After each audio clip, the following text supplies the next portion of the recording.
একজন পীর সাহেব, একজন শেখুল হাদিসের বিরুদ্ধে আপনি একটা ছবি বানাইছেন না? আপনি রেডি থাকেন, এগুলি দেখে পরপারে বিচার করবে আহকামুল হাকিমিন।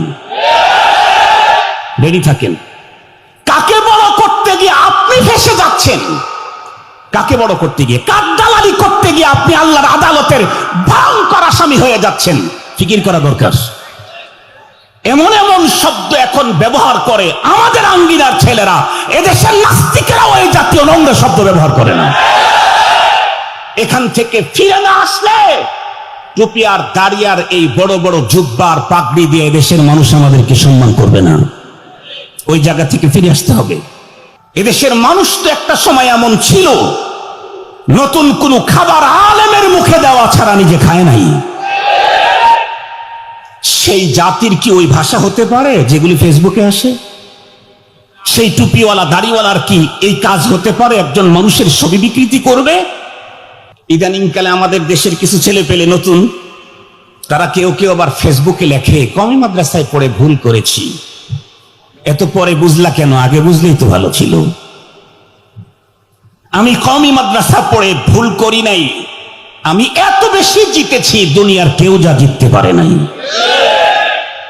আল্লাহর নামের কসম করে বললেও ভুল হবে না।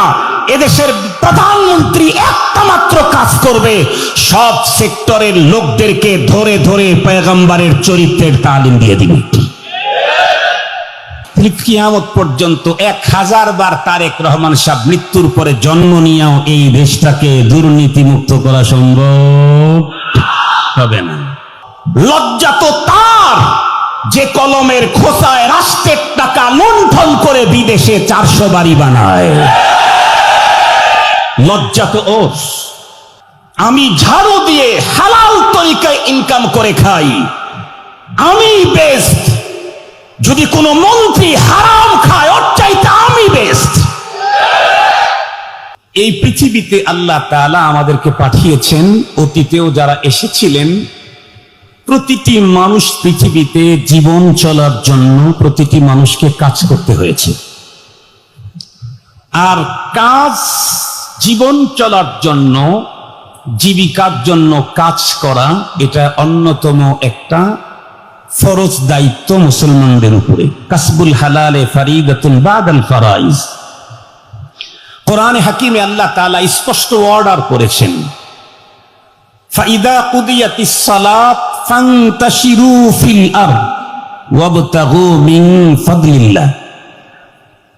এই আয়াতের আগে আল্লাহ তাআলা পূর্বের আয়াতে অর্ডার করেছেন, ইদা নুদিয়া লিস-সালাতি মিন ইয়াউমিল জুমআ ফাসআউ ইলা যিকরিল্লাহ।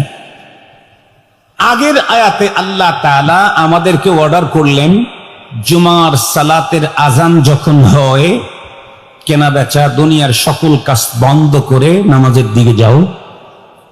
এই আয়াতে আল্লাহ তাআলা বললেন, ফাইদা কুদিয়াতিস সালাত, নামাজ যখন শেষ হয়েছে, এখন মসজিদের ভিতরে বসে থাকার জরুরত নাই, ফান্তাশিরু ফিল আরদ, এখন জমিনের ভিতরে ছড়িয়ে ছিটিয়ে পড়ো। তো ছড়িয়ে ছিটিয়ে কি করব? কি করবে মানে ওয়াবতাগু মিন ফাদলিল্লাহ, আল্লাহ পাকের দেওয়া ফজল